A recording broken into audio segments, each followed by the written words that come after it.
Ako po si Miss Winnie at ito ang ating kwento. Sinungaling ka! Ang sabi mo ako lang! Walang yaka! Ginawa mo akong kabit! Akala ko single ka, yun pala may asawa ka na? Sorry, Jean. Mahal kita. Totoong mahal kita. Patawarin mo ko kung hindi ko sinabing may asawa na ako. Hayop ka! Sinira mo ang buhay ko! Sinira mo ang lahat-lahat sa akin! Oo na, mali na ako. Tao lang ako, Jean. Nagkakamali. Hindi ko sinasadyang masaktan ka. Animal ka talaga, no? Nagkakamali ka dahil choice mo yan. Ngayon mamili ka, ang asawa mo o ako? Jean, please. Huwag mo naman ako pahirapan ng ganito. Mahal kita pero mahal ko rin ang asawa ko. Eh hayop ka pala eh. Ito ang tatandaan mo. Pagbabayaran mo ang panloloko mo sa akin. Hindi ko malilimutan ang tagpong yan sa buhay ko. Nang minsan nang sirain ang pinagkakatiwalaan kong tao, ang natitira kong respeto para sa iba. Tawagin niyo na lang po ako sa pangalang Jean. Ang kwentong ibabahagi ko, karanasan ko nung 25 years old ako. Isa akong tindera sa palengke. May sariling pwesto ang mga magulang ko at sa akin pinamamahala ang mga paninda. Hindi na kami kumuha ng ibang tauhan dahil gusto ng mga magulang ko na makatipid kami. Kaya naman ako mag-isang nagtitinda roon. Pero kahit wala kaming tauhan, tinutulungan naman ako ni Jay. Nagsimula ang lahat nang makilala ko si Mike, ang lalaki na hindi ko akalaing sisira pala sa buhay ko. Nung una ko siyang nakilala, maganda ang pakikitungo niya sa akin. Kaya madali ko siyang nakagaanan ng loob at meron din akong isang matalik na kaibigan na si Jay na matatawag kong isang tapat at totoong kaibigan. Sanggang dikit ko sa anumang pagsubok sa buhay. Akala ko ba pupunta tayo sa sayawan? Ang daya mo naman eh. Samahan mo na ako, please. Pasensya ka na, Jay ha. Ano kasi, hindi ako pinayagan nila inay. Mapapagalitan na naman ako noon. Yan kasi hindi ka marunong magpaalam. Hindi ka na tuloy pinayagan. Sa susunod kasi magpaalam ka muna. Kasi ikaw puro ka sayaw. Parehas namang kaliwa ang paa mo. Tsaka para kang robot. Ang sagwa tignan. Hindi kaya bagay. Grabe ka naman sa akin. Parang hindi kaibigan ah. At saka sabi ng mga girls, okay naman daw ang sayaw ko. Huwag kang masyadong maniwala sa mga yon. Siyempre, ayaw ka lang nilang mapahiya kaya ganon.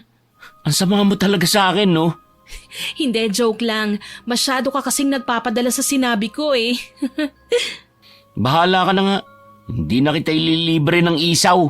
At saka yung mga paborito mo na lagi mo sa akin pinabibili, hindi ko na ibibigay sa'yo. Hoy, joke lang naman. Sorry na, huwag ka nang magalit. Ano bang gusto mo para makabawi ako? Gusto ko? Ang gusto ko, kiss. Heto, gusto mo ba to? Ayusin mo, Jay ha. Baka gusto mong lumobo ang nguso mo. Oh, ayoko niyan. Masyado ka masakit manuntok eh. Para kang lalaki kung manuntok. Dati ka bang tomboy? Kasalanan ko pa ba kung bakit masakit akong manuntok? Tsaka may mga babae talagang katulad ko ang malalakas manuntok. Natatawang napakamot na lang sa kanyang ulo si Jay. Matagal ko na siyang kaibigan, kaya alam ko kung anong ayaw at gusto niya. Ganon din siya sa akin, Miss Winnie. Ni minsan hindi nagkaroon ng alitan sa pagitan naming dalawa. Punta tayo sa sayawan. Tara na. Alam kong kating-kati ka na rin sumayaw eh. Ayoko nga. Mamaya mapagalitan na naman ako niya ng dahil sa mga kalokohan mo eh. Akong bahala. Sumama ka na sa akin. Para ka namang hindi kaibigan yan eh. Ang KJ mo talaga. Oo na. Masyado mo akong kinukonsensya eh. Para kang bata kung umasta. Salamat. Paano? Tara na. Wala akong nagawa kundi ang sumama sa kanya. Pagdating namin doon, agad siyang sumayaw ng sumayaw. Wala siyang pakialam sa mga taong naroroon. Nagpatianod na rin ako dahil naaaliw talaga ako sa kanya. Nang makaramdam ako ng pagod, umupo muna ako. Natatawa ko habang pinanonood kong sumasayaw ng budot si Jay. Sobrang tigas kasi ng katawan niya at halos mag-ekis ang mga paa niya. Habang pinanonood ko si Jay, may lumapit at tumabi sa akin na isang poging lalaki. Hi, ikaw lang mag-isa? Hindi, kasama ko ang best friend ko. Okay, by the way, Mike nga pala ang pangalan ko. Ikaw? Jean. Nice to meet you, Jean. Nakipagkilala siya sa akin, Miss Winnie. Mabilis ko siyang nakagaanan ng loob dahil sa mga pinakita niya sa akin. Halos nakalimutan kong kasama ko pala si Jay. Kung hindi pa siya lumapit sa akin, hindi ko pa sasabihin kay Mike na kasama ko siya. Huy, tara uwi na tayo. Oras na para umuwi. Baka mapagalitan ka na ng mga magulang mo. Mamaya na. Ay, siya nga pala Mike. Siya si Jay, ang kaibigan ko. Magandang gabi, pare. Magandang gabi rin. Pasensya na pero kailangan na naming umuwi ng kaibigan ko eh. Uy, Jin, kailangan na nating umuwi. Baka hinahanap ka na sa inyo. Ay, buwisit ka talaga no? Sige, iiwan na kita. Bahala kang mapagalitan. Heto naman, wag ganon. Mag-best friend tayo, hindi ba? Kahit na, kung hindi mo pa gustong umuwi, maiwan ka. Inaantok na ako at napapagod na rin ako. Oo na, uuwi na. Pasensya ka na ha. Kailangan na kasi naming umuwi eh. Ayos lang, Jin. Hanggang sa uulitin ha. Sana hindi ito ang huli nating pagkikita. Sige, basta lagi kang pupunta rito para lagi rin tayong nagkikita ha. O paano, uuwi na kami. Bye-bye ha. Kumaway si Mike sa akin, Miss Winnie. Kita ko ang inis sa mukha ng kaibigan ko. Kaya naman palihim na lang akong natatawa. Nagtatalo na naman kami ni Jay habang nasa daan dahil kay Mike. Oh, ano tinatawa-tawa mo dyan? Ano nakakatawa, ha? May dumi ba ang mukha ko? Wala, tumatawa ba ako? Ikaw, sa susunod, huwag kang masyado makipag-usap sa hindi mo kilala. Mukhang may edad pa yung kinakausap mo. Nagbago ka na pala ng taste? Gusto mo na pala ngayon ng mga thunder? Hala siya, uy grabe ka ha, masyado kang judgmental. Ano naman kung matanda na siya? Gwapo naman siya, tsaka hindi naman halatang matanda. Mas gwapo nga sa'yo eh. Naku, mamaya may asawa yun eh. Baka ikaw ang mapahamak niyan kapag nakipagkaibigan ka dun. Bahala ka. Basta ako, sinabihan na kita. Ayoko lang na magsisi ka sa huli. Masyado ka namang mag-judge. Pwede bang single lang yung tao kaya nandun? Tsaka hindi rin naman halatang may asawa yung tao. Ay, masyado ka talagang inosente. Hindi mo ba naiisip na may edad na yun? Isipin mo naman, baka may asawa na yung tao. Ewan ko sa'yo, dyan ka na nga nakakainis ka eh. Iniwan ko na siya. Dumiretso na ako sa bahay. Dahil sa mga oras na yon mapapagalitan na naman ako. At hindi nga ako nagkamali, Miss Winnie. Pagpasok ko pa lang, sinermo na ako kagad ng aking inay at ganun din ng aking tatay. Sorry inay, si Jay po kasi pinilit akong sumama sa plaza para makipagsayawan. Dahil sa sinabi ko, binatukan ako sa ulo ni inay. Napakamot na lang ako dahil talagang masakit yon. Pansin ko namang tumatawang mga kapatid ko at ganun din si Itay. Dahil sa inis ko, dumiretso na ako sa kwarto para matulog na lang. Kinabukasan, maaga akong gumising dahil aasikasuhin ko ang paninda kong karne. Nagpaalam na ako na mauuna na dahil malapit lang naman sa amin ang palengke. Naglakad na lang ako para makatipid ng pamasahe. Habang papunta ako sa palengke, nakasalubong ko si Jay. Nakangiti siya ng malapad na ikinainis ko. Good morning, Jane. Walang maganda sa araw, no? Bakit galit ka? Ano bang ginawa ko sa'yo? Ay, hindi mo ba alam? Abay, lintik ka eh. Pinahamak mo lang naman ako kila inay. Sorry na. Parang hindi best friend At saka kasalanan mo rin naman eh. Niyaya na kita, ayaw mo pa rin magpaawat. May best friend bang pinapahamak yung kaibigan niya? Tsaka maaga pa naman yun, hindi ba? Oo, pagkailangan. At saka kasalanan mo naman talaga.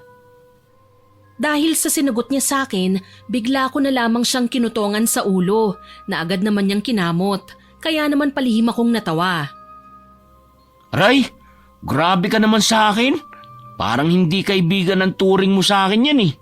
Buti nga yan lang ang napala mo sa akin eh. Napahamak ako dahil sa'yo. Ayaw mo pang aminin na kasalanan mo rin talaga. Natatawa siya, Miss Winnie. Kaya naman mas lalo ko siyang tinarayan. Nagkunwari akong nagtatampo, kaya naman todo suyo siya sa akin. Hindi ko siya pinansin hanggang sa magmakaawa siya. Uy, sorry na. Che, bahala ka. Aalis na ako. Nakakainis ka eh. Uy, sorry na sabi. Sige na. Ako na magsasabi kila tito at tita na sinama kita. Ewan ko sa'yo. Tinalikuran ko siya at akmang aalis na nang hawakan niya ang braso ko. Pilit ko namang tinatanggal ang kamay niya pero sobrang higpit ang kanyang pagkakahawak sa akin. Pagkatapos, lumuhod siya na ikinahagalpak ko ng tawa. Tumayo ka nga dyan. Ang daming tao oh. Hindi ka ba nahihiya? Pinagtitinginan na tayo. Sorry na kasi. Pag hindi mo ako pinatawad, hindi ako tatayo dito. Kung gusto mong makabawi, samahan mo ulit ako sa sayawan. Yoko nga. Mamaya makipag-usap ka na naman doon sa mic na yun. Mahirap na. Sige na naman oh. Tsaka mabait naman si Mike eh. Kahit nagdadalawang isip siya, pumayag na lang siya sa gusto ko. Sinamahan niya ako papuntang palengke at tinulungan na rin niya ako magbenta ng karne. Mukhang mabili ngayon ah.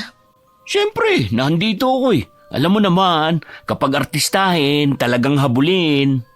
Hay, ewan ko sa'yo. Nangarap ka na naman. Ang sabihin mo, sariwa kasi ang paninda kaya mabili. Alam mo, nagpapakatotoo lang ako. Ewan ko ba sa'yo, bakit hindi mo makita yun? Hindi ko na siya sinagot pa dahil may dumating na customer. Maganda siya at mukhang mayaman. Base na rin sa kanyang kasuotan. Ilang kilo? Gawin mo ng 2. Ipagluluto ko kasi ang asawa ko eh. Wow, ang bait niyo naman po palang asawa. Ewan ko ba bakit hindi makita ng asawa ko. Hayaan mo ng asawa mo, ma'am. Makikita rin niya ang halaga mo. Ngumiti siya, Miss Winnie. Iniabot niya sa akin ng 1,000. Nang suklian ko siya, hindi na niya tinanggap pa. Nahihiya naman akong tanggapin ng sobra, kaya naman pilit ko sa kanyang inaabot. Naku, masyado na tong malaki. Ayos na sa akin na bumili kayo. Sige na, mabait ka naman eh. Tsaka sariwa ang mga paninda mong karne. Pagkatapos nun, umalis na siya. Sobrang tuwa ko naman ang mga sandaling yun dahil hindi ko akalain na may kagaya pa niya na mabuti ang kalooban. Oh, anong iningiti-ngiti mo dyan? Ang bait niya, no? Oo nga eh, maganda siya, tsaka sexy. Kaya nakakapagtaka bakit ang lungkot ng mga mata niya. Hayaan na lang natin, wag na tayong manghimasok sa buhay ng may buhay. Oo na, kapag ikaw talaga ang kasama, lagi kang kontra. Napakamot na lang siya sa kanyang ulo. Hindi na kami inabot pa ng gabi dahil kagad naubos ang paninda namin. Pagsapit naman ng gabi, nagpaalam ako sa mga magulang ko na pupunta ulit ako sa plaza. Natuwa naman ako nang pumayag sila. Nag-ayos ako ng sarili ko na hindi ko naman ginagawa. Kaya nang makita ko ang kaibigan kong si Jay, nagulat siya. Wow! Ikaw ba yan, Jean? Saan ka ba pupunta? Hay, ewan ko sa'yo. Malamang sasamahan mo ako sa sayawan. Ano pa bang gagawin natin doon? Ito naman, hindi naman talaga kita nakilala eh. Ang ganda mo kasi. Talaga? Siyempre, joke lang yun. Alam mo ikaw, kung hindi lang kita kaibigan, iiwanan na kita eh. Eh di iwan mo. Sigurado naman ako na kaya ka nag-ayos dahil dun kay Tanda. Akala ko pa naman sa akin ka nagpapaganda. Matanda ba yun? Ang gwapo kaya. Tsaka hindi ako nagpapaganda para sa'yo. Alam ko namang hindi mo ako magugustuhan. Bahala ka. Basta sinabihan na kita ha. Huwag kang ampraning. Mapapatunayan ko rin sa'yo na mali ang hinala mo sa kanya. Hindi na kumibo pa si Jay. Alam ko naman na nag-aalala siya sa akin eh. Pagdating namin doon, agad akong umupo sa upuan kung saan ako nakita ni Mike. Si Jay naman nakipagsayawan sa mga babaeng naroroon. At sa ilang minuto kong paghihintay, dumating na rin siya. Kaya naman inayos ko ang sarili ko. Nang makita niya ako, kumaway siya at patakbong lumapit sa akin. Nandito ka ulit? Oo, ayaw mo ba? Siyempre, gusto ko. Ikaw lang ba mag-isa rito? Hindi, kasama ko yung kaibigan ko. Ganun ba? Akala ko kasi wala kang kasama eh. Kumain ka na ba? Kung hindi pa, gusto mo bang kumain? Hindi naman, busog pa kasi ko eh. Okay, kung busog ka, magkwentuhan na lang tayo. Sige. Nakipagkwentuhan na nga siya sa akin, Miss Winnie. Nalibang ako dahil madaldal siya at mahilig magpatawa. Palabiro ka talaga? Pwede ba akong magtanong? Oo, nagtatanong ka na nga eh. May boyfriend ka na ba? Wala since birth. Talaga? Hindi ka pa nagkaka-boyfriend? Oo, choice ko naman yun eh. Kung may manliligaw sa'yo, papayagan mo ba? Nasa 20 plus na ako kaya pwede na. Pero syempre, kailangan kong mamili. Yung mahal ako at hindi ako sasaktan. Kung ganun, pasado pala ako. Ha? Ano bang sinasabi mo? Kasi Jean, ang totoo niyan, gusto kong manligaw sa'yo. Nagpapatawa ka ba? Manliligaw ka sa akin samantalang kakikilala pa lang natin. Hindi ko alam, pero unang kita ko pa lang sa'yo, minahal na kita.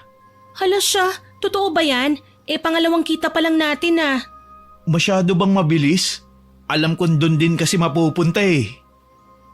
Hindi ako nakakibos sa sinasabi niya. Hindi ako makapaniwala na ganun lang kabilis ang panliligaw niya sa akin. Pag-iisipan ko muna ha. Hindi kasi ako makapaniwala na manliligaw ka kagad sa akin. No problem. Liligawan kita kahit sa bahay niyo pa. Bilang respeto na rin sa mga magulang mo. Talaga? Oo naman. Bakit hindi? Okay, sige. Simula nang sinabi niya na manliligaw siya, tinutuo niya yon at talagang sa bahay siya nanligaw na ikinatuwa naman ng nanay ko. Pero ang itay ko duda sa kanya dahil medyo matanda na siya sa akin eh. Halos 1 buwan siyang nanligaw sa akin, kaya naman nagpasya na akong sagutin siya. Talaga? Sinasagot mo na ba ako? Yes! Ayaw mo ba? Sige, binabawi ko na. Wag naman! Natutuwa lang talaga ako dahil sinagot na ako ng babaeng mahal ko. Nakita ko naman ang effort mo at talagang pinapahalagahan ko yun. Pinapangako ko na mamahalin kita hanggang sa kahuli-hulihan ng buhay ko. Niyakap niya ako at hinalikan sa noo. Sobrang saya ko ng araw na yon, Miss Winnie. Pakiramdam ko, ako na ang pinakamaswerteng babae sa buong mundo. At kasabay nun, ang unti-unting paglayo sa akin ng kaibigan kong si Jay. At aminado akong nalulungkot ako dahil doon. Bakit malungkot ka? Ano ang bumabagabag sa'yo? Wala, ayos lang ako. Hindi ka naman ganyan. Alam ko na si Jay yan, no? Oo hindi ko alam kung ba't bigla na lang niya akong iniwasan. Siguro, naisip niya na may boyfriend ka na. Kahit na, kababata ko siya at matalik na kaibigan. Dapat hindi niya ako iwasan. Nakakatampo siya eh. Hayaan mo na. Nandito naman ako eh. Hindi ako mawawala sa'yo. Siguraduhin mo lang. Baka mamaya saktan mo lang ako sa huli ah. Oo naman. Siya nga pala. Kailangan ko nang umuwi. Hinihintay na ako ng mama ko eh. Sige. Agad siyang umuwi. Pansin kong aligaga siya. Maging ang aking mga magulang, nagtanong din sa akin kung bakit umuwi na raw si Mike. Pero wala akong maisagot ng maayos eh. Ang sinabi ko na lang may importante siyang lakad. Pumasok na lamang ako sa loob ng bahay at pagkatapos, tumulong na ako sa aking inay na magluto. At pagsapit naman ng gabi, maaga akong natulog dahil maaga akong pupunta sa palengke. Kinabukasan, maaga akong pumunta doon sa palengke para ayusin ang mga paninda. Abala ko Miss Winnie ng mga sandaling yon nang may isang magandang babae ang lumapit sa akin. Naalala ko siya, yung babaeng bumili sa amin ni Jay. Pabili ako ulit ha? Oy, ikaw pala yan. Ilang kilong bibilhin mo? Sariwang-sariwa ang mga karne na yan. Gawin mo ng 2 kilo. Agad ko namang inasikaso ang binili niya. Nang mailagay ko na sa supot, agad ko na sa kanyang binigay. Salamat. Heto, keep the change. Naku, salamat. Ang bait mo naman. Salamat. Mabuti pa ikaw, nagsasabi sa akin na mabuti ako. Bakit? Wala bang naniniwala na mabait ka? Yun kasi ang pakiramdam ko eh. Siya nga pala, anong pangalan mo? Tawagin mo na lang akong Ella. Jean ang pangalan ko. Nice to meet you, Jean. Dito na ako laging bibili ha. Paano, kailangan ko nang umuwi eh. Nagmadali na siyang umuwi, Miss Winnie. Nagtataka lang ako kung bakit hindi man lang niya sinagot ang tanong ko. Ipinagsawalang bahala ko na lamang dahil may dumating na customer. Sa maghapon, pansin kong matumal ang benta ko kaya naman maaga akong nagsarado. Yung mga natira, ibinenta ko na lang sa mga kapitbahay. Nang hindi naman naubos, iniuwi ko na lang para may pangulam kami. At hindi ko rin naman kinalimutan sila Jay. Pumunta ako sa kanila at dinala ng paninda. Hoy Jay! Anong ginagawa mo rito? Heto naman parang hindi kaibigan ah. Sorry. Pero ano ba talaga ang kailangan mo rito? Dinalahan kita ng ulam. Libre yan, walang bayad. Wala ka kasi kaya sobrang tumal eh. Hindi mo na ako tinutulungan. Ganun ba? Mabutit, hindi mo yata kasamang boyfriend mo. Oo nga eh. Siguro busy lang talaga ngayon yun. Pero teka, ikaw bakit hindi ka nagpaparamdam? Iniiwasan mo ba ako? Ha? Hindi ah. Feeling mo lang yan. Hindi, iniiwasan mo talaga ako eh. Hindi kita iniiwasan. Sadyang marami lang talaga akong ginagawa. Okay, sinabi mo eh. O siya, uuwi na ako. Salamat ah. Umuwi na nga ako, Miss Winnie. Nagtataka ako dahil hindi man lang pumunta si Mike maghapon. Hanggang sa mga sumunod na araw, hindi siya nagparamdam. Nag-alala naman ako sa kanya dahil iniisip ko na baka may nangyaring masama sa kanya. Sa lalim ng pag-iisip ko, hindi ko na malayang tinatawag na pala ako ng aking itay. Kinausap niya ako at sinabihang wag kong isipin si Mike. Agad naman akong tumango at pagkatapos natulog na lang ako. Kinabukasan maaga akong gumising at tumiretsyong muli sa palengke. Habang abala ako sa pagtitinda, hindi ko inaasahan nang makita ko si Mike na may kasamang babae at may kasama silang bata. Nung una, iniisip ko na baka namamalikmata lang ako. Pero nang unti-unti silang lumapit sa pwesto ko, nasiguro kong siya nga. Kumabog ng mabilis ang puso ko nang tumingin siya sa akin. Mabuti at may kasama ka. Oo, namasyal kasi kami sa park eh. Siya nga pala si Mike, siya ang asawa ko. Nang sabihin niya ang katagang asawa, bigla na lamang nanghina ang tuhod ko. Pakiramdam ko, gumuho ang mundo ko nang malamang asawa siya ng lalaking akala ko, tunay akong minamahal. Naalala kong masasayang araw namin na magkasama. Ang lahat ng yun, kasinungalingan lang pala. Okay ka lang? Oo. Hindi na kami magtatagal ha. Bigyan mo ako ng 3 kilo ng baboy. Nanginginig ako habang sinusupot ang karne sa plastik. Nang maibigay ko, agad niyang iniabot ang bayad at hindi na kinuha pa ang sukli. Hindi na rin ako nakasagot nang magpaalam na siyang uuwi na sila. Habang paalis sila nang makita ko si Mike na sumulyap pa sa akin. Kasabay noon ang pagdating ni Jay. Sino yung kasama ng boyfriend mo? Niloko niya ako, Jay. Hindi ko akalaing magagawa niya sa akin yon, Jay. Niloko? Paano? Teka, wag mo sabihin na yung kasama niya, asawa niya. Oo, ang tanga-tanga ko. Tama ka nga, Jay. Hindi dapat ako naniwala sa kanya. Shh! Huwag kang sumigaw. Maraming tao dito. Ang mabuti pa, magsara ka na. Tapos, sumama ka sa akin. Ayos lang ako, Jay. Ha? Sigurado ka? Tumango ako, Miss Winnie. Ang totoo po, hindi ako maayos sa talam kong ramdam yun ni Jay. Hindi na lang niya ako pinilit. Tahimik lang ako sa maghapon. Si Jay na ang nagtitinda dahil wala ako sa wisyo ng araw na yon. Oh, ubos na, Jean. Gusto mo na bang umuwi? Ako na magsasara nito. Sige. Nang isarado niyang pwesto, inihatid na niya ako sa bahay. Nang makauwi na ako, nagpaalam na siya sa akin. Tumango lang po ako, Miss Winnie. Pag alis niya, pumasok na ako sa loob. Hindi na ako nagmano kila nanay at tatay. Basta na lamang akong dumiretso sa aking kwarto. Doon, iyak na ako ng iyak dahil sa nalaman ko. Hindi ko na malaya na magdamag na pala akong umiiyak. Ramdam ko na rin na wala ng luha ang pumapatak pa sa aking mga mata. Kinabukasan, tanghali akong nagising. Bumangon ako at dumiretso sa banyo para maghilamos. Paglabas ko, tinignan ko ang aking sarili sa salamin. Maga ang mga mata ko dahil kakaiyak. Na ayoko namang makita ng aking mga magulang dahil sigurado akong magtatanong sila. Upang hindi nila makita, lumabas ako ng bahay at pumunta ako sa bahay nila Jay. Oh, buti pumunta ka. Oh, teka. Bakit naman magaya mata mo? Ano nangyari? Obvious naman, hindi ba? O bakit nagagalit ka? Pati ba naman sa akin magagalit ka? Hayaan mo kapag nakita kong lalaking yun, manghihiram siya ng mukha sa aso. Tama ka, Jay. Dapat hindi ako kagad nagtiwala sa kanya. Lalo pat hindi ko siya gaanong kakilala. Nagsisisi ako dahil naniwala ako at nagtiwala sa kanya. Huwag mo nang sisihin ang sarili mo. Hindi mo naman kasalanan eh. Niloko ka lang. Ngayong alam mo na ang lahat. Anong balak mo? Hindi ko alam. Basta ang gusto ko, ayoko muna siyang makita. Alam kong naaawa siya sa akin, Miss Winnie. Kaya pinapasok naman ako ni Jay sa loob ng kanilang bahay at ipinagtimpla ko ng kape. O ito, magkape ka muna. Alam mo, yung mga ganyang lalaki, hindi dapat iniiyakan. Kaya wag mo nang iiyakan yun. Oo na, salamat ha. Mabuti at naging kaibigan kita. Kaya kahit papano, may nasasabihan ako ng mga problema ko. Tinapik na lang ni Jay ang balikat ko. Pagkatapos kong magkape, sinama niya ako sa parke. Kaya naman nalibang talaga ako. At sa loob ng ilang araw, hindi ko na masyadong iniisip si Mike. Dahil sa tuwing iisipin ko siya, nalulungkot lang ako eh. Umabot ng 1 buwan, hindi siya nagpakita sa akin.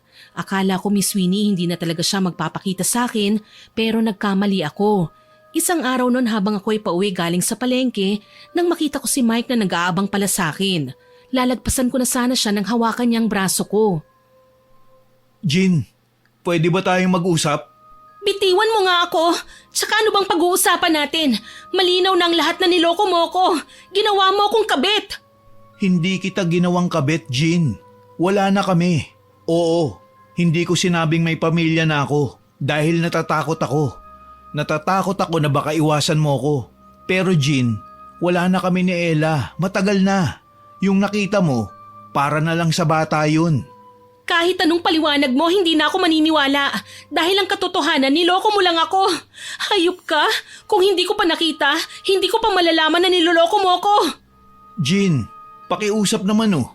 Maniwala ka naman sa akin. Nagsasabi ko ng totoo. Hindi kita kayang saktan. Hindi mo ako kayang saktan? Ano yung ginawa mo? Hindi ba sinaktan mo na ako? Niloko mo pa nga ako eh. Please, Jean. Bigyan mo pa sana ako ng isa pang pagkakataon. Babawi ako. Please. Please. Hindi ako tanga para maniwala pa sa lahat ng sasabihin mo. Pwede ba layuan mo na ako? Kalimutan na natin kung ano ang namamagitan sa atin. Pero Jean, mahal kita. Sa'yo lang ako sumaya. Hindi ko kayang mawala ka sa akin. Kung hindi mo talaga kayang mawala ako sa'yo, iwan mo ang asawa mo. Pero Jean, mahirap ang pinapagawa mo. Mahirap? Saan ka nahihirapan? Kay dali lang nang hinihingi kong kapalit sa'yo. Bakit hindi mo magawa? Naaawa ko sa anak ko. Ayokong lumaki siya na sira ang pamilya namin. Naaawa ka? Sa akin hindi ka naawa? Ang kapal naman ng mukha mo.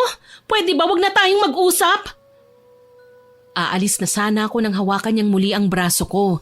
Nagdadalawang isip man siya, wala siyang magawa kundi ang pumayag sa gusto ko. Sige, gagawin ko yung gusto mo. Basta wag mo akong iwan. Ikamamatay ko, Jean. Nagsusumamo ako sa'yo. Ang mabuti pa, ihatid na kita. Hindi na. Kaya ko nang mag-isa. Sige, pero Jean, hihingi sana ako ng pabor. Anong pabor? Kapag nakita mo kami magkasama, huwag ka sanang magagalit. Para lang kasi sa anak namin ang lahat ng mga pinapakita namin. Tumango ako, Miss Winnie. Hindi na ako sumagot pa. Hindi na rin ako nagpaalam sa kanya. Basta na lamang akong naglakad palayo sa kanya. Alam kong hindi tama dahil may masisirang pamilya ng dahil lang sa maling pag-iibigan namin. Pag uwi ko, nagkulong na lamang ako sa aking kwarto. Kung hindi pa ako tatawagin na kakain na, hindi ako lalabas. Alam kong pansin na rin nila inay at itay ang pagiging matamlay ko. Kaya naman todo usisa sila sa akin kung ano ang problema ko. Pero nanatiling tikom ang bibig ko. Hindi sa natatakot lang. Natatakot ako dahil ayaw ko nang maulit ang mga pagkakamali ko Lumipas ang 1 linggo, habang abala kami ni Jay sa pagkukwentuhan, dumating si Mike. Kaya naman labis na nagalit si Jay nang makita siya. Anong ginagawa mo rito? Dinadalaw ang girlfriend ko. Ikaw, anong ginagawa mo rito? Wala ka nang pakialam dun. Tsaka alam ba nila tito at tita mga ginawa mo kay Jean? Dahil sa sinabi ni Jay, mabilis na tumayo si Itay at tinanong si Jay kung ano ang ibig sabihin ng kanyang sinabi. Mabilis ko namang pinigilan si Jay dahil matalim ang titig na pinukol ni Itay kay Mike. Kaya naman hinila ko na si Mike palabas ng bahay. Ano ba nangyari sa kaibigan mo? Galit siya sa'yo. Alam niya na niloko mo ko. Kaibigan mo lang yun, Jean. Boyfriend mo ko. Kaya wala siyang karapatang makialam sa relasyon natin. Ang mabuti pa siguro, Umuwi ka na muna. Mag-uusap muna kami. Lalo na ngayon, sigurado akong magtatanong sa akin ng mga magulang ko. Sorry, Jean. Sige na, umalis ka na. Ayoko nang makita pa ulit ang pagmumukha mo. Umalis na nga si Mike.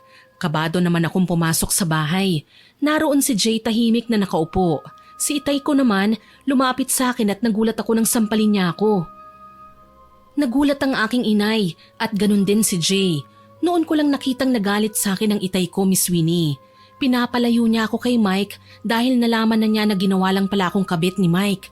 Humingi naman ako ng tawad at nangakong lalayuan ko na si Mike. Nang lumapit sa akin si Jay, humingi siya ng tawad dahil sa nangyari. Jean, sorry hindi ko alam na hindi pala alam nila tita. Wala kang kasalanan. Tama lang naman ang ginawa mo eh. At least natauhan ako. Hindi ko lang talaga mapigilan ang sarili ko dahil sa panloloko sa'yo ng lalaking yun. Alam ko naman yun eh. Salamat dahil concerned ka sa akin. Hindi lang basta concern. Mahalaga ka sa akin, Jean. Kaya ayoko na masaktan ka ng kahit na sino.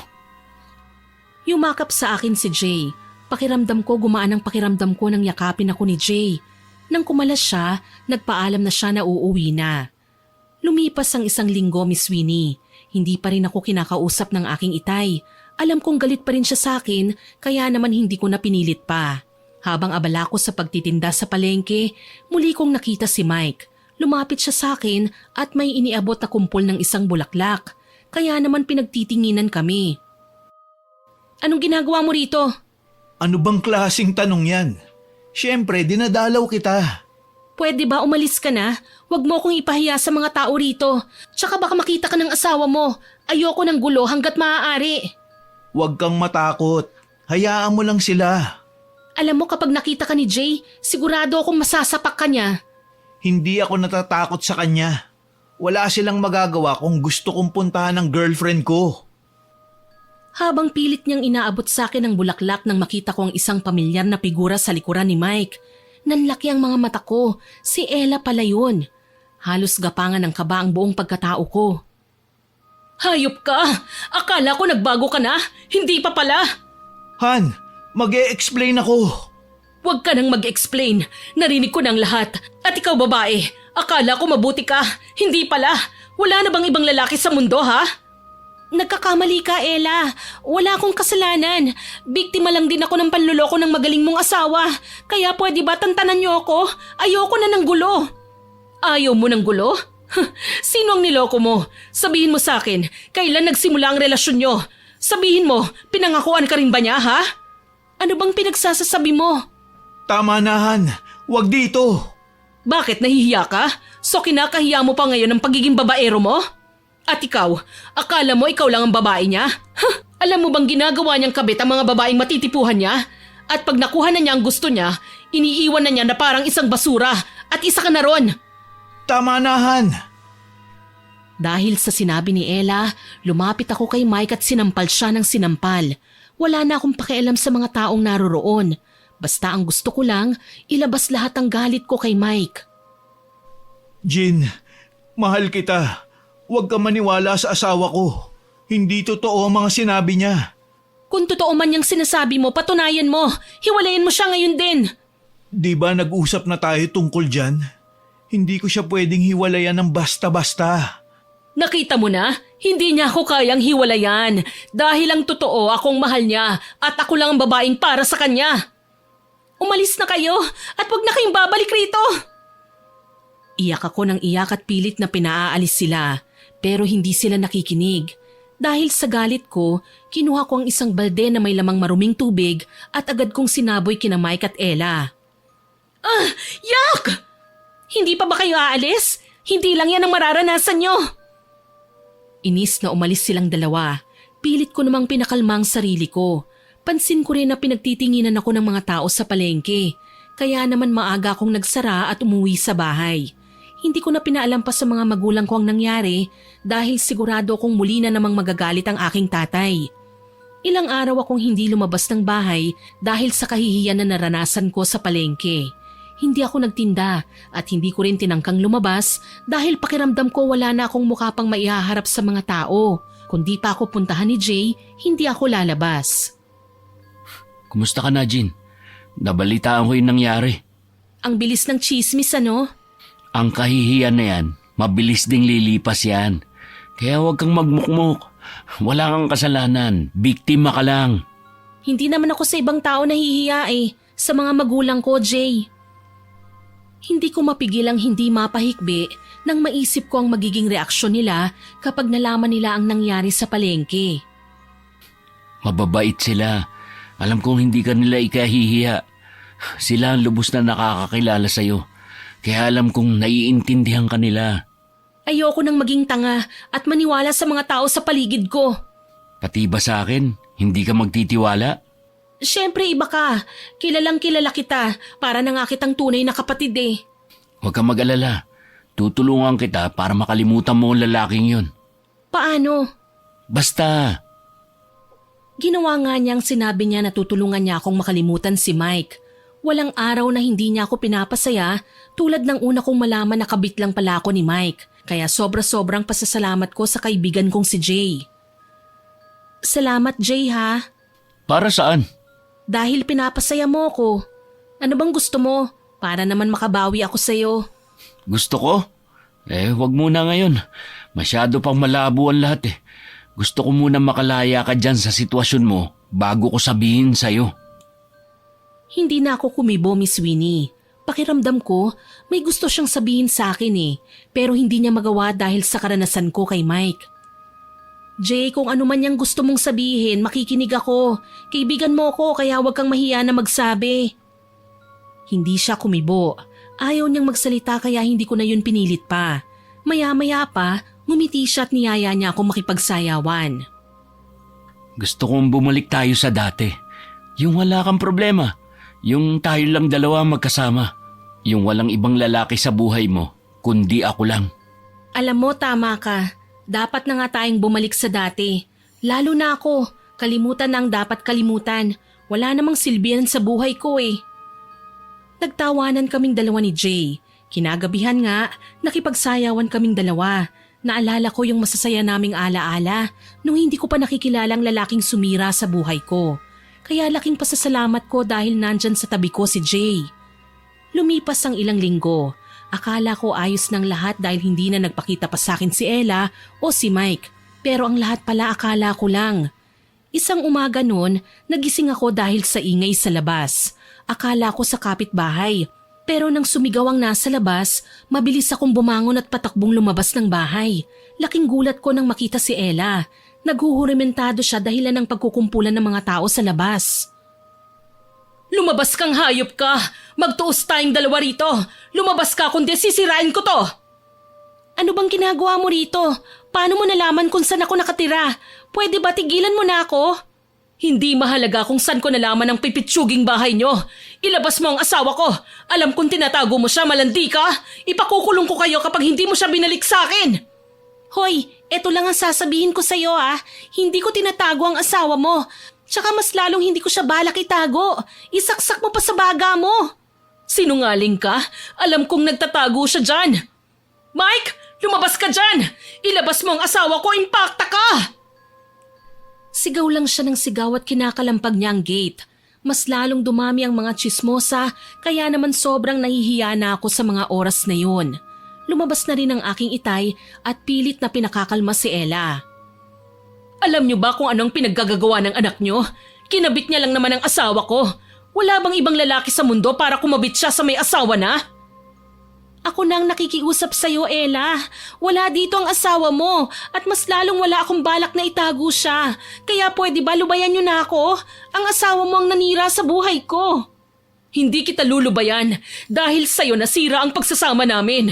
Nang dahil sa kalandian mo, sinira mo ang magandang kinabukasan ng anak ko. Pwede ba tigilan niyo na ako? Mga peste kayo, napilit pa ring dumidikit sa akin. Tsaka, ikaw na rin ang nagsabi na hindi lang ako ang babae ng asawa mo. Kaya bakit akong ginugulo mo? Bakit hindi yung mga babae ng asawa mo? Talagang matigas ka ha? Sisiguraduhin kong sisiraan kita sa lahat. Sa bagay, ang mga tulad mong kabit walang ya. Dahil sa sinabi niya, binulyawan siya at tinaboy ng aking ama. Alam kong nasindak siya, kaya umalis siya nang walang magawa. Niyakap naman ako ng aking inay at pinapasok ako sa loob. Dinig ko naman ang aking itay na tinataboy ang mga tsismosa na kanina pa nanonood. Pagpasok namin sa loob, inaasahan kong pagagalitan ako ng aking itay pero mali ako, Miss Winnie. Hindi ako nakarinig ng kahit na anong masasakit na salita mula sa kanya. At dahil sa pangyayari, mas lalo kong nahiya sa mga tao sa paligid. Maging si Jay, nag-aalala sa akin. Pero kahit ganon, pinagpatuloy ko pa rin ang pagbebenta sa palengke.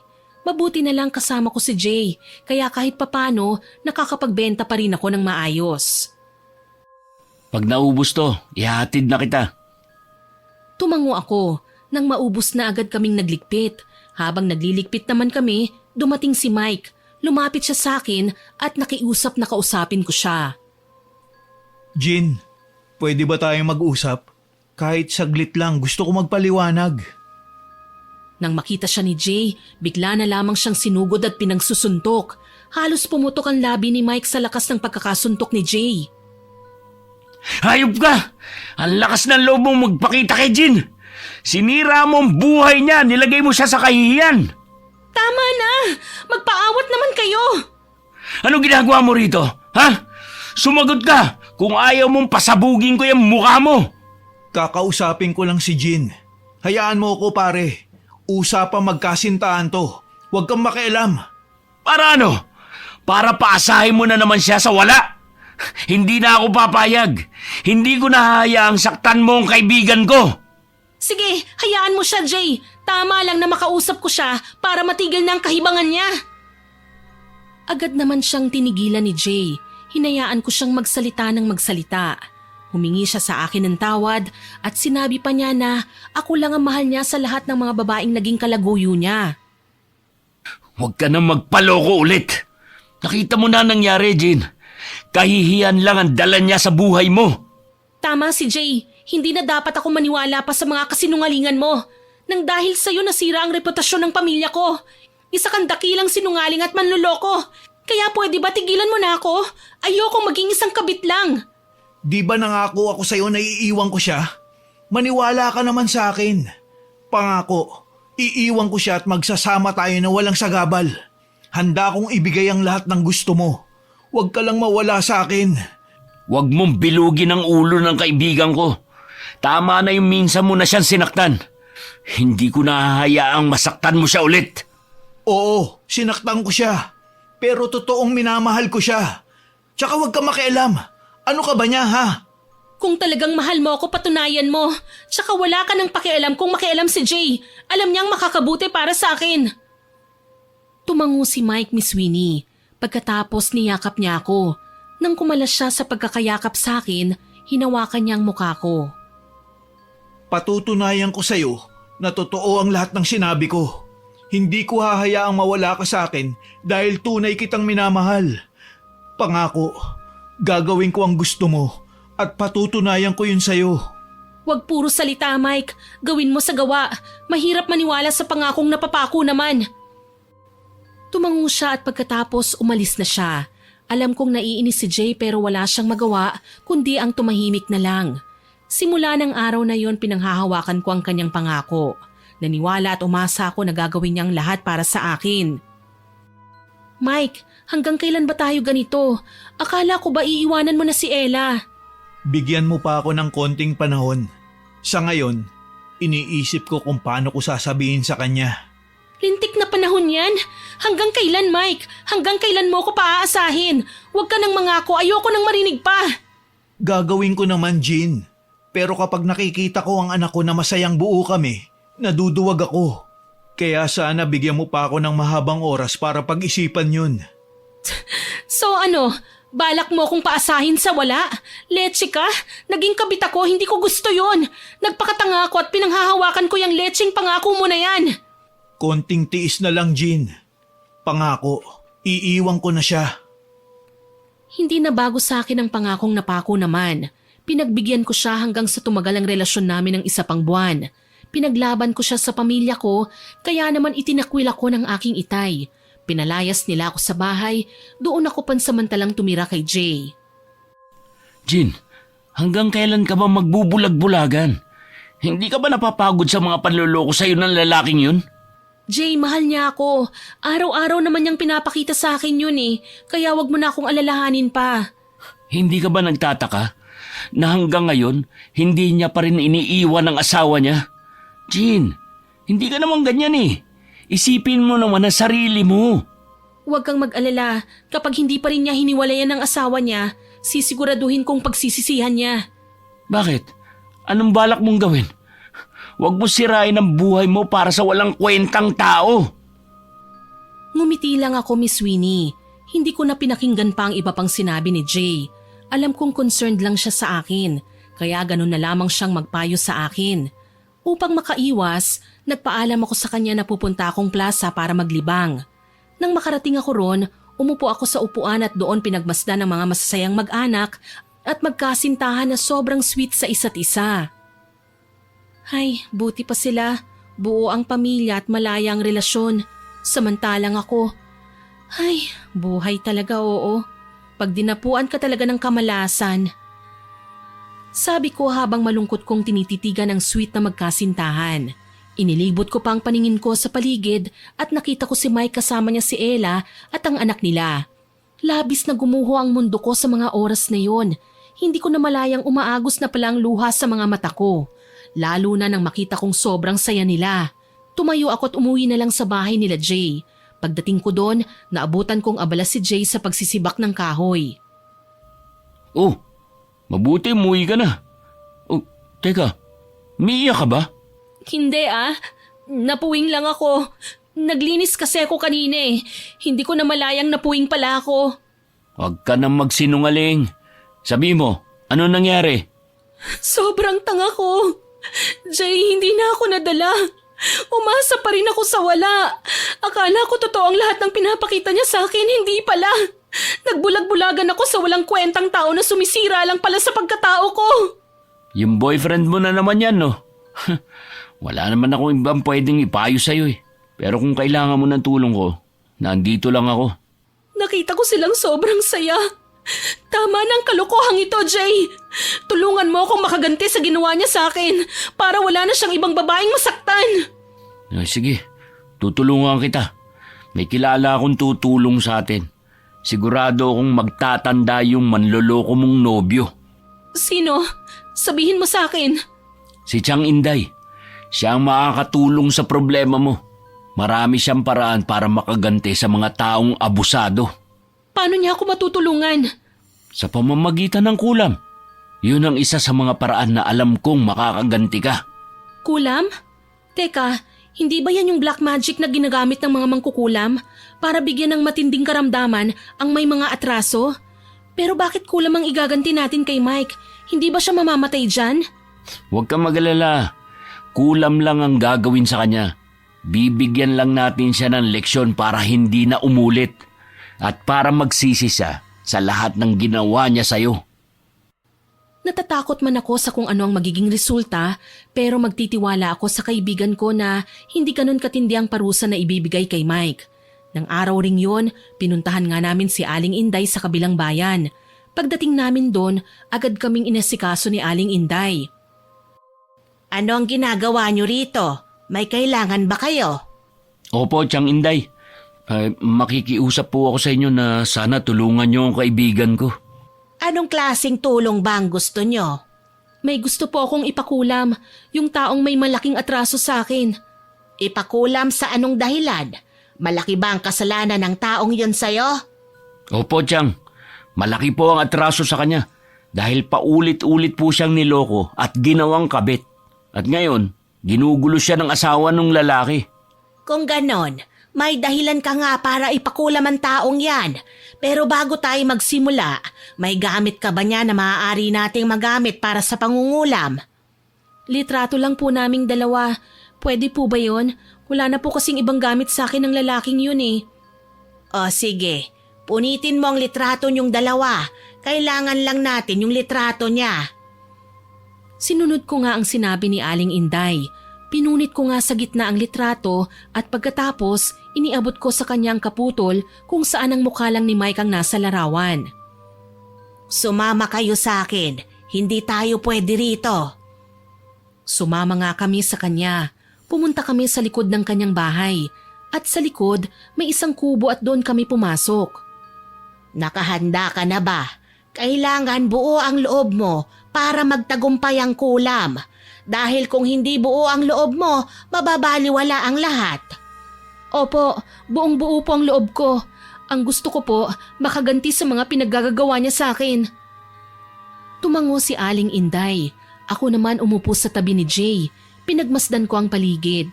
Pansin ko na maraming lumang libro na nakatambak doon.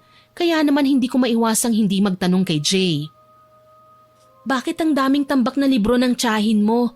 Parang mga sinaunang libro yan, ano? Hindi basta-basta ang libro na yan. Ginagamit ang lahat ng yan sa kasamaan. Magtatanong pa sana ako nang magsalita si Aling Inday na sisimulan na raw niya ang ritual. Sa tanang buhay ko, noon ko lang nasaksihan kung paano ang paraan ng pangungulam. May kanya-kanya ng paraan sa pangungulam at ang isa sa mga nasaksihan ko, si Aling Inday lang mag-isa ang nagsasagawa ng pangungulam. May binabanggit siya na lengguwahe na hindi ko maintindihan, pero alam kong isa yung orasyon. Nang matapos siyang magritual, lumapit siya sa akin at may kinuhang isang manika kung saan doon niya dinikit ang litrato ni Mike. Heto, sa'yo ko na ibibigay ang pagpaparusa sa kanya. Itusok mo lang itong karayom sa iba't ibang parte ng katawan ng manika. Sa bawat tusok, mararamdaman niya ang matinding sakit. Nakakamangha talaga. Subukan mo na, iha. Basta ang lagi mong isipin na siya ang manikang yan.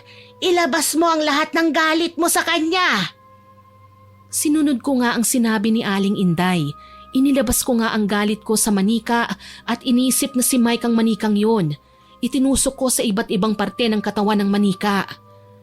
Sa mga oras na ito, nararamdaman na niya ang sakit. Maraming salamat po, Aling Inday. Pagpasensyahan niyo na po itong bayad ko, ha. Wala pa po kasi akong trabaho eh. Itabi mo na lang yan, iha. Kaibigan ka ng pamangkin ko kaya walang dahilan para singilin kita sa napakaliit na bagay. Salamat po. Siguradong magtatanda na ang Mike na yun. Sa pamamagitan nito, makakaganti na ako sa kanya. Dito na kayo magpalipas ng gabi. May bakanting kwarto naman. Doon na lang kayo. Tumango si Jay. Doon nga kami nagpalipas ng gabi. Naiilang ako dahil katabi ko siyang natutulog. Hindi katulad sa bahay nila, may sarili akong kwarto na tinutulugan. Hindi ka rin ba makatulog? Oo eh, hindi kasi ako sanay na may katabi lalo na't lalaki pa. Okay lang yan. Wala naman tayong gagawing masama eh. Tsaka magkaibigan naman tayong dalawa kaya okay lang. Tama ka, wala namang mali siya kung magkatabi tayong matulog eh. Ngumiti siya, Miss Winnie. Ang totoo niyan, ayaw kong may katabi lalo na't kaibigan ko lang. Pero wala akong pagpipilian eh. Ngayong gabi lang naman eh. Ay, siya nga pala. Kumusta pakiramdam mo? Okay lang, mas maayos dahil nakaganti na ako sa nanloko sa akin. Ayoko nang masaktan ulit. Nandito lang ako. Hindi lang kaibigan kundi kakampi mo rin sa lahat ng pagsubok mo. Salamat ha. Kung wala ka siguro, hindi ko na alam ang gagawin ko. Kung hindi kita kaibigan siguro, iisipin kong may gusto ko sa akin. Paano kung sabihin kong oo? Paano kung sabihin kong mahal kita? Maniniwala ka ba? Siyempre hindi no. Alam ko namang hindi ako ang tipo mo. Kaya nga kahit crush kita, pinilit kitang kalimutan eh. Dahil ayokong masira ang pagkakaibigan natin. Pwede mo namang ibalik yan kung gugustuhin mo lang. Para naman mawala na yung nararamdaman mo sa maling lalaki. Loko ka talaga. Matulog na nga tayo. Nakakahiya kay Aling Inday. Natulog na nga kami. Kinabukasan maaga kaming gumising at nagpaalam na uuwi na. Nagpasalamat naman ako kay Aling Inday at ganun din si Jay. Pagdating namin sa bahay nila Jay, tumulong na ako sa nanay niya sa gawaing bahay. Nang matapos kami, nagluto na ako ng aming kakainin. Tumulong na rin si Jay sa akin kaya naman agad akong natapos. Habang kumakain naman kami, nagtanong ako kay Jay kung may alam siyang trabaho. Bakit magtatrabaho ka pa? Nahihiya na kasi ako sa inyo eh. Kung nagtitinda pa sana ako sa palengke, may nabibigay pa ako sa iyo. Hindi ka na iba sa amin, Jean. Pamilya na ang turing namin sa'yo. Salamat, pero gusto ko pa rin magtrabaho. Naiinip na rin kasi ako rito eh. Sige, may alam ako na pwede mong pasukan. Kay Aling Mary sa karinderya. Sige, basta malinis na trabaho, okay na yan. Nginitian niya lang ako. Nang matapos kami, dinala niya ako sa karinderya ni Aling Mary. Mabuti na lang, mabait siya at agad siyang pumayag na doon ako magtrabaho. Tinanong pa niya ako kung gusto ko nang mag-umpisa pero sinabi ko na lamang na kinabukasan na lang dahil ayoko pa rin sa unang pagpasok ko, half day na kagad. Pagkatapos kong makausap ang magiging amo ko, nagpaalam na kami na uuwi na. Excited na ako para bukas. Basta pag sahod mo, libre mo ako ah. Oo naman, bakit hindi? Basta ba sasabihin mo sa akin yung gusto mong sabihin eh. Huwag na muna hanggat hindi ka pa nakaka-move on sa kanya. Okay, sabi mo eh. Pagdating namin sa bahay nila, agad akong tumulong sa nanay ni Jay na noon ay nagsisilong ng kanilang nilabhan. Nang matapos, tinulungan ko na ring magtupi ng damit. Pagsapit naman ng gabi, maaga akong natulog dahil maaga ang pasok ko kinabukasan. At nang sumikat na nga ang araw, aligaga ako sa pagkilos dahil malapit na akong malate gawa ng napasarap ang tulog ko. Oh, bakit nagmamadali ka? Late na ako eh. Ay, hindi naman opisina yung papasukan mo ah. Karinderya lang yun. Kahit na, nakakahiya naman kay Aling Mary. Mag-uumpisa pa lang ako, late na kagad. Oh, ihatid na kita. Baka pagtripan ka pa ng mga tambay dyan. Nagpasalamat naman ako kay Jay. Nang makarating kami ron, nagpasalamat naman ako sa Diyos dahil hindi pa naman nag-uumpisa si Aling Mary. Humingi naman ako ng dispensa dahil na-late ako. Pero ngiti lang ang sinagot niya sa akin. Iwan na kita dito ah. Kung gusto mo, susunduin kita mamaya. Salamat pero wag ka nang mag-abala pa. Sigurado ka ba? Oo, kaya ko na. Tumango na lamang siya at pagkatapos umuwi na. Sinimulan ko na ang mga nakatoka sa akin. Pagkatapos naming magluto ng napakaraming putahe, sa wakas nakapagpahinga na rin kami. Kapag may bumibili, ako nang nag-aasikaso na labis na ikinatuwa ni Aling Mary. Pagsapit naman ng hapon, agad naubos ang paninda kaya naman maaga kaming nagsara. Naglikpit at hinugasan ko pa ang mga pinaggamitan bago ibigay sa akin ni Aling Mary ang nakaplastik na ulam. At pagkatapos noon, naglakad na ako pauwi. Habang naglalakad ako, dinig ko ang bulungan ng mga tsismosa sa daan. Noong una hindi ko sana papansinin eh, pero nang marinig ko ang pangalan ni Mike, huminto ako para pakinggan ang kanilang pinag-uusapan. Napag-alaman kong dinala raw si Mike sa ospital. Napangiti naman ako dahil tumalab nga ang kulam na aming ginawa. Pag-uwi ko, agad kong pinagbigay alam kay Jay. Talaga? Mabuti nga sa kanya dahil masyado siyang mapaglaro. Sigurado hanggang ngayon namimilipit siya sa sakit. Hindi matatanggal o mababawasan ang sakit na nararamdaman niya hanggat hindi albularyo ang titingin sa kanya. Pero hindi naman niya malalaman na kulam ang dumali sa kanya. Napangisi ako, Miss Winnie. Pagkatapos, nagpaalam muna ako kay Jay na papasok muna sa kwarto. Pagpasok ko, nilako kagad ang pinto at dumiretso ko sa drawer kung saan nilagay ang manika. Galit ko yung pinagmasdan. Kulang pa yan sa lahat ng ginawa mo sa akin. Ipararanas ko sa'yo ang ganti ko. Muli kong tinusok ang karayom sa manika. Gigil na gigil ako habang naaalala ang mga kalokohan sa akin ni Mike. Itinigil ko lang yon nang may kumatok. Saglit lang, Jay! Tumayo ako at binuksan ang pinto. Napatakip pa ako ng aking mga mata dahil wala siyang damit pang itaas. Ano ba yan, Jay? Sorry. Kakain na kasi. Pinapatawag ka na ni nanay. Magdamit ka nga, nakakainis ka. Ang init kaya. Ayaw magdamit. Tsaka lalaki ako. Kaya okay lang kahit hindi ako magdamit. Ang sagwa kasing tignan.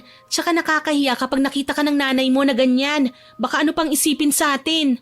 Ang sagwa? O baka naman naaakit ka? Dahil sa sinabi niya, binatukan ko siya. Pagkatapos inis ko siyang nilagpasan. Siya naman patawa-tawa lang. Pagdating namin sa kusina, nagtataka ang kanyang nanay dahil nakabusangot ako. Kaya nagtanong siya sa akin kung ano raw ang ginawa ni Jay. Nay, wala namang masama kung hindi ako magdamit, di ba? Natatawa na lang ang nanay ni Jay dahil ang totoo, hindi ako sanay na ganun si Jay eh. Aminin ko man sa hindi, na-a-attract din ako. Mabuti na lamang huminto na sila at nagpatuloy na lamang sa pagkain. Nang matapos, ako nang naghugas ng pinggan. Tumulong na rin siya sa paghuhugas ng sa ganon, mapabilis ang trabaho. Nang matapos nga kami, kanya-kanya na kaming pumasok sa kwarto namin. At makalipas ng ilang linggo, naging busy ako sa trabaho kaya naman nakalimutan ko kahit papano ang lungkot na nararamdaman ko. Habang abala ko noon sa pagtitinda sa karinderya ni Aling Mary, nakita ko ang isang pamilyar na babae. Palapit siya sa akin, Miss Winnie. Anong ginawa mo sa asawa ko? Alam kong may ginawa ka sa kanya. Anong ginawa ko? Malay ko sa inyo. Tsaka pwede ba tigilan mo na nga ako? Nananahimik na ako, no? Alam kong may ginawa ka sa asawa ko, kaya may nangyayari sa kanya. Hindi ako titigil hanggat hindi mo inaamin na ikaw ang may gawa sa kanya ng sakit na yon. Pumunta ka lang ba rito para pagbintangan ako? Kung ano man yang nangyari sa asawa mo, wag mong isisi sa akin. Karma na yan ng asawa mo sa lahat ng katarantaduhang ginawa niya. Anong sinabi mo? Bingi ka ba? O sadyang tanga ka lang para hindi mo maintindihan? Ito ang tatandaan mong kabit ka, ha? Kapag nalaman kong may kinalaman ka sa nangyayari sa asawa ko, sisiguraduhin kong magbabayad ka. Sasampalin niya sana ako nang awatin siya ni Aling Mary, kaya wala siyang nagawa kundi ang umalis na lang.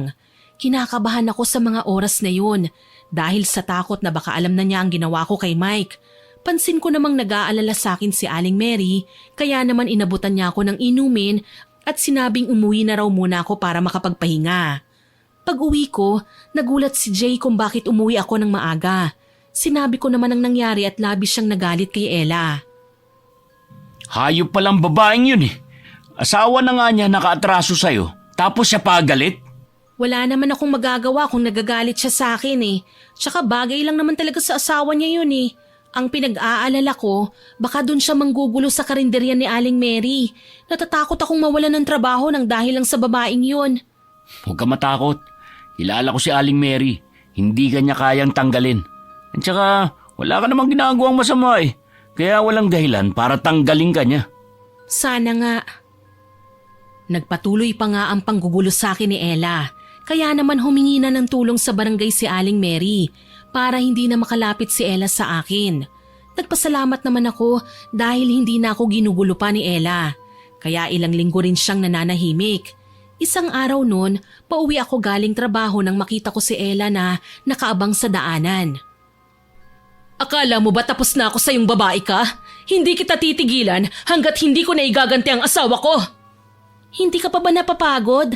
Ella, pagod na ako eh. Kaya pwede ba tigilan mo na ako? Tulad ng sinabi ko sa'yo, karma yung nangyayari sa asawa mo at labas na ako ron. Kaya pwede ba tumigil ka na? Lubayan niyo na ako. Mahal na mahal ko siya kahit na niloloko niya ako. Ayokong mawala siya sa amin ng anak ko kaya ginagawa ko ang lahat kahit masakit na. Bakit mo sinasabi yan? Ako na nga lumayo pero siyang sumusulpot at pilit akong ginugulo. Sa tingin mo ba, hindi ako nasasaktan at nagdudusa? Itinakwil ako ng pamilya ko ng dahil sa kanya at nasira pa ako sa mga tao dito. Alam mo ba kung anong tingin nilang lahat sa akin, ha? Pokpok, kabit at kung ano-ano pa. Ako nang nakikiusap, Jean. Alang-alang sa anak ko. Kung ano man ang naging atraso sa'yo ng asawa ko, sana patawarin mo na siya. Alam kong totoo, Jean.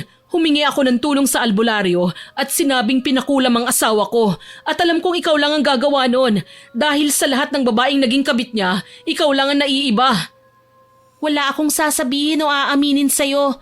Tulad ng sinabi ko sa'yo, karma yung nararanasan ng hayop mong asawa. Sana lang magtanda na siya at maging aral sa kanyang nangyari kapag gumaling siya. Bakit bang tigas ng puso mo sa pagpapatawad? Ang totoo, nakikipaghiwalay na siya sa akin. Pero tinakot ko siya. Sinabi kong hindi na niya makikita pa ang anak niya. Ikaw ang pinipili niya, Jean. Wala na akong pakialam. Sige, sabihin na nating ako nga ang dahilan ng pagdurusa niya. Masisisi mo ba ako? Niloko niya ako, Ella. Kaya hindi mo ako masisisi kung gumanti man ako. Tsaka wala na akong nararamdaman para sa kanya. Dahil ang totoo, may iba na akong minamahal. Yung talagang ka-level ko. Nakikiusap ako, Jean, bilang babae sa babae. Patawarin mo na ang asawa ko. Alang-alang sa anak namin. Handa kong kalimutan ang pagiging kabit mo sa asawa ko. Hindi ako kumibo sa puntong yon. Nagtatalo ang puso at isip ko kung patatawarin ko ba si Mike o hindi na. May parte kasi sa isipan ko na wag ko siyang patawarin eh. Si Ella naman, pilit pa ring nakikiusap na patawarin ko ang kanyang asawa. Hindi na ako sumagot pa dahil iniwan ko na siya doon. Pag uwi ko, pansin kagad ni Jay na tahimik ako. Oh, bakit ang tahimik ng best friend ko? Si Ella kasi, Ha? Bakit? Anong ginawa sa'yo? wala naman siyang ginawa sa akin. Nakikiusap lang siya na patawarin ko ang asawa niya. Jay, ano bang dapat kong gawin? Naguguluhan na ako eh. Nasa iyo ang desisyon. Kung gusto mo nang alisin ang kulam o hindi. Naaawa ko sa kanya. Naaawa ko sa anak niya. Kaya mo yan, Jean. Nandito lang ako sa tabi mo. Sasamahan kita sa mahirap na sitwasyon. Niyakap ko siya, Miss Winnie. Ang totoo po, may gusto na po ako sa kaibigan ko eh. Pero natatakot ako na baka layuan niya ako kapag nalaman niya. Gagawin ko ang tama, Jay. Pero hindi ibig sabihin nun, patatawarin ko siya. Yan ang kaibigan ko. Initian ko na lamang siya at pagkatapos, sinamahan niya akong muli kay Aling Inday. Pagdating namin doon, abala siya sa kanyang ginagawa. Magandang araw po, Aling Inday. Kayo pala. Sige, pasok. Pumasok na nga kami sa bakuran niya at pagkatapos, pinaupo niya kami sa upuan at tinanong kung anong sadya namin sa kanya. Ano ang sadya nyo dito? Hindi na po ako magpapaligoy-ligoy pa, Aling Inday. Narito po ako para magpatulong sa inyo na alisin na po ang kulam kay Mike. Kung ganon, napatawad mo na pala siya. Hindi pa po, Aling Inday. Naaawa lang po ako sa anak niya at sa asawa niya, kaya nakapagdesisyon na po akong tanggalin sa kanya ang kulam. Ngumiti si Aling Inday. Pagkatapos, pinasunod niya kami sa kubo kung saan ginawa ang pangungulam. Doon din namin tinanggal ang lahat-lahat ng karamdamang nilagay niya kay Mike. Tapos na, iha. Pero may gagawin ka pa. Kailangan mong sunugin ang manika at kasabay nun ang galit sa puso mo. Yan lang ang tanging paraan para gumaling siya. Ho? Kailangan pa po ba yun? Oo, kailangan para gumaling siya. Yun lang ang tanging paraan. Ang hirap. Hindi ko ho alam kung kailan ko siya mapapatawad. Wala nang ibang paraan, iha. Tumango na lamang ako. Pagkatapos, nagpasalamat at nagpaalam na rin kami na uuwi na. Akala ko ganun lang din kadali na alisin ang kulam pero hindi pala. Pilit kong tinatanong sa sarili ko kung kaya ko ba siyang patawarin ng buong puso. Tumagal pa bago ko namalayang napatawad ko na siya. Noong mga panahong yun, kasama ko si Jay na sinunog ang larawan na instrumento ng paghihiganti ko kay Mike. Dahil sinunog mo na manika, ibig bang sabihin nun, napatawad mo na siya? Ang Diyos nga nagpapatawad, kaya anong karapatan ko para hindi gawin yon? Tsaka gusto ko na rin tumahimik ang buhay ko. Ayoko na ng gulo. Kung ganon, nakahanda ka na rin bang buksan ulit ang puso mo? Hindi na, Jay. May nagmamay-ari na ng puso ko. Yung alam kong hindi ako kayang saktan. Yung alam ko na ako lang ang minamahal niya. Nakita ko ang lungkot sa kanyang muka. Pakiramdam ko talaga, mahal niya rin ako, pero hindi niya lang talaga maamin. Oh, bakit ang lungkot mo? Anong problema? Jean, bakit ba ang manhid mo? Hindi mo ba nakikita ang mga pinapakita ko sa'yo? Sana naman buksan mo ang mga mata mo. Teka, ano ba yung sinasabi mo, Jay? Pinapahalagahan ko ang mga pinapakita mo sa akin. Tsaka alam kong magkaibigan tayo at hanggang dun lang yon. Jean, ang sakit-sakit na. Alam kong hindi pa ito ang tamang oras para umamin pero ang totoo niyan, mahal kita. Mahal na mahal. Simula pa ng mga bata pa tayo. Kaya lumayo ako nung maging kayo ng hayop na Mike na yun. Nagulat ako sa pag-amin niya. Bumilis ang tibok ng puso ko. Hindi ko alam kung anong magiging reaksyon ko, kung kikiligin ba ako o hindi. Kaya ang ginawa ko na lang, niyakap siya. Mahal din kita, Jay. Sana noon ko pa inamin sa sarili ko na ikaw lang talaga. Hindi na sana mangyayari sa akin ang lahat ng yun. Hindi ko akalaing maisasagot ko sa kanya yun na ikinagulat niya. Kaya naman nginitian ko siya at sinabihang pareho kami ng nararamdaman. Hindi pa naman kasi ako tapos sa sasabihin nagre-react ka na kaagad. Totoo ba yan, Jean? Mahal mo ba talaga ako? Oo, mahal na mahal kita. Pagkasabi ko noon, nagulat ako nang bigla niya akong halikan. Kaya naman naitulak ko siya na ikinagulat niya rin. Agad naman siyang humingi ng dispensa sa ginawa niyang paghalik sa akin. Sorry, hindi ko sinasadya. Ayos lang, pero dapat nanligaw ka muna bago mo gawin yon. Hindi pa naman tayo pero nagnanakaw ka na ng halik ah. Natawa si Jay sa sinabi ko, Miss Winnie. Sobrang saya ko dahil mahal niya rin ako.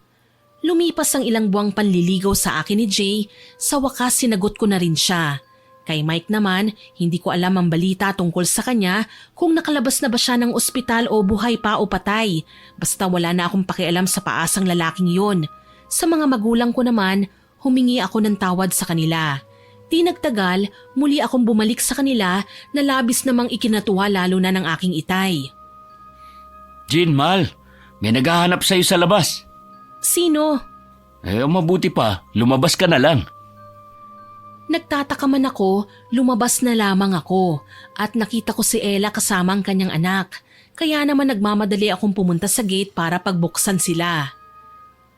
Anong ginagawa mo rito? Nandito ako para humingi ng tawad sa iyo, Jean. Sana mapatawad mo kami sa lahat ng nagawa namin sa iyo. Wala na sa akin yon. Ang importante napatawad ko na kayo. Sana maging masaya na kayo ng asawa mo. Nakalabas na siya ng ospital, Jean. Gusto kanyang makausap. Para saan pa? Ayos na sa akin ang lahat. At least ikaw nang lumapit at humingi ng tawad. Dahil siyang nanakit sa'yo, Jean. Sana pagbigyan mo siya. Hindi na ako magtatagal pa ha. Kailangan kong magpa-check up dahil buntis na ulit ako eh. Congrats ha. Sana tuloy-tuloy na ang masaya niyong pagsasama. Salamat. Pero sana mapagbigyan mo siya. Huling sabi niya bago umalis. Kasabay noon ang paglapit sa akin ni Jay. Tinapik niya ang balikat ko at nginitian. Ayos na ba kayo?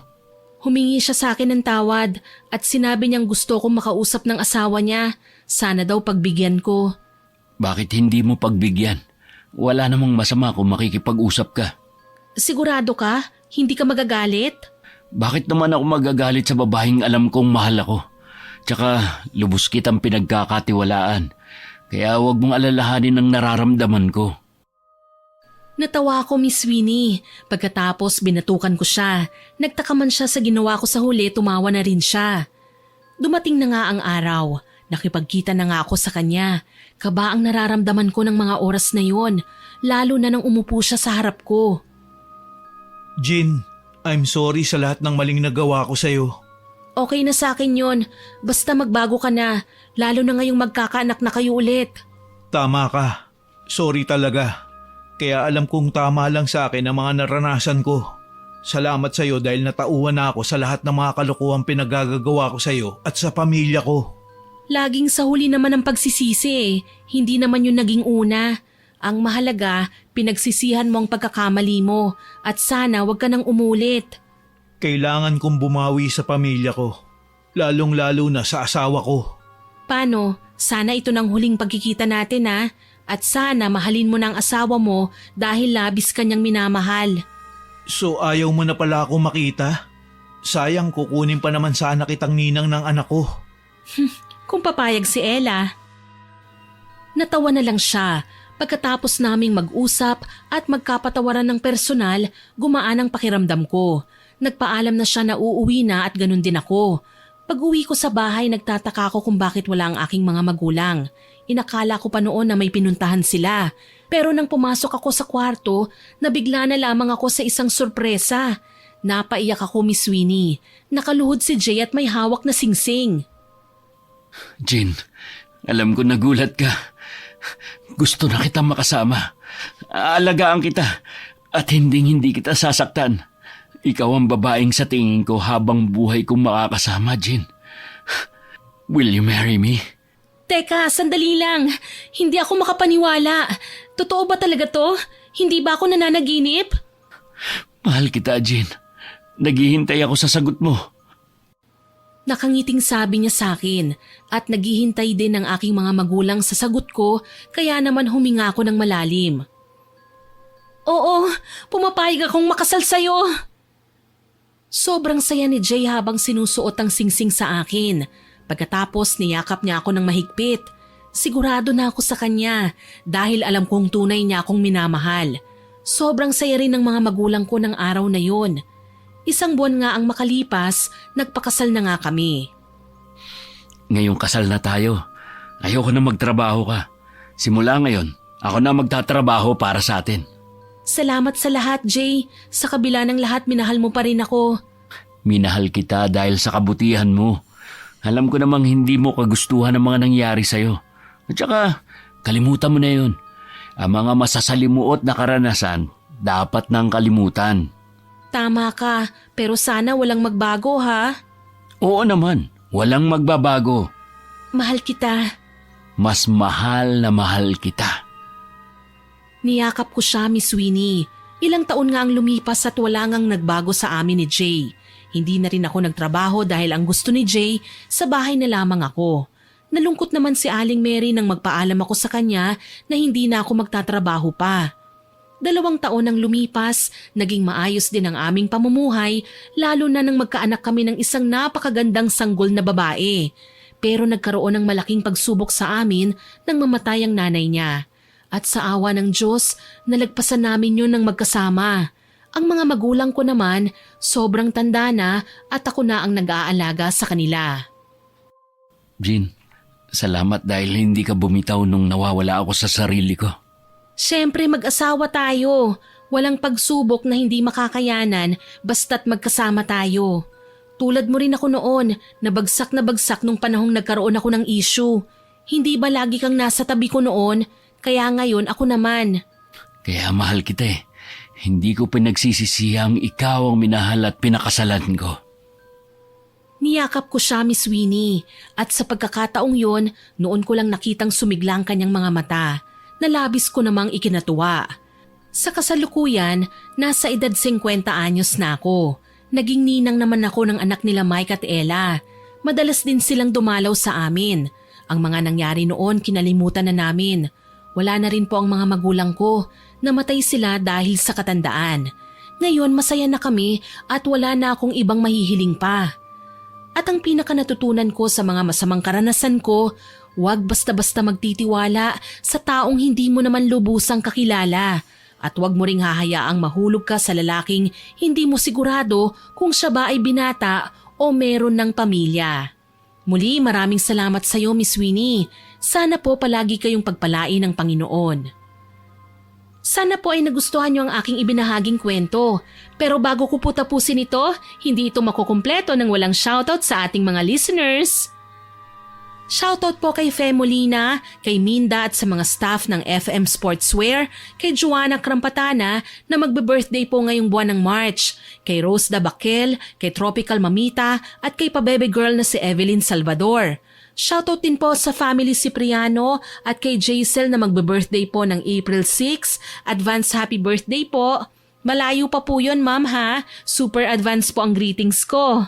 Hello din po kay Rose Ramo from Cavite, kay Danica Garciano, kay Roslyn Ronolo, kay Aaron John Fernandez at sa asawa niya. Nag-monthsary po sila noong March 6. Belated happy monthsary po. Shoutout din po kay Roxanne Diga, Consolacion Alvarez, Lori Paredes, Julie Tapang at Annalisa Diga. Kay Jenny Galang, kay Mama Marife Ramos, na isa po sa mga beautiful listeners ng ating channel. Kay Princess Magbanwa, kay Josefina Fuelias, kay Ann de la Cruz from Tarlac. Hello din po kay Irene Santiago, kay Lynn Abukay, kay Rose Ann Romasanta, kay Frozen Heartbeat, kay Cherry Diaz at sa mga anak niyang sina Mariela at MJ. Binabati po kayo ni Ma'am Cherry. Shoutout din po kay Jenilyn Jacobe na nag-birthday po noong March 7. Belated happy birthday po, ma'am. Kay Evelyn Faustino, kay Vicky Barabad, kay Ferilyn, kay Ruby Labrage at sa Labrage family, kay Jessica Oronos at sa mga anak niya na sina Kesha Magkilat at Shanti Magkilat. Hello din po kay Brian Landicho at sa mama niyang nasa Saudi Arabia na si Mamila Landicho. Ingat po kayo lagi dyan. Kay Pep Solomon from Samar, kay Sir Jaime Constantino na nagbigay ng magandang komento tungkol po sa kwento natin na Kuripot na Ina. Salamat po, sir. Maraming salamat po sa lahat ng nakinig at nagkomento. Abangan niyo pa po sana ang mga susunod kong upload ha, at huwag kalilimutang mag-subscribe, like, share and comment sa stories natin. Para po mabilis niyong makita kung may bago tayong upload, pindutin niyo lang po ang notification bell para lagi kayong updated. Ang goal po natin ay maka 100k subscribers tayo ha, kaya naman po sana ma-reach natin yan. Syempre sa tulong po ninyo. Muli, ako po si Miss Winnie na nagpapasalamat sa inyong pakikinig.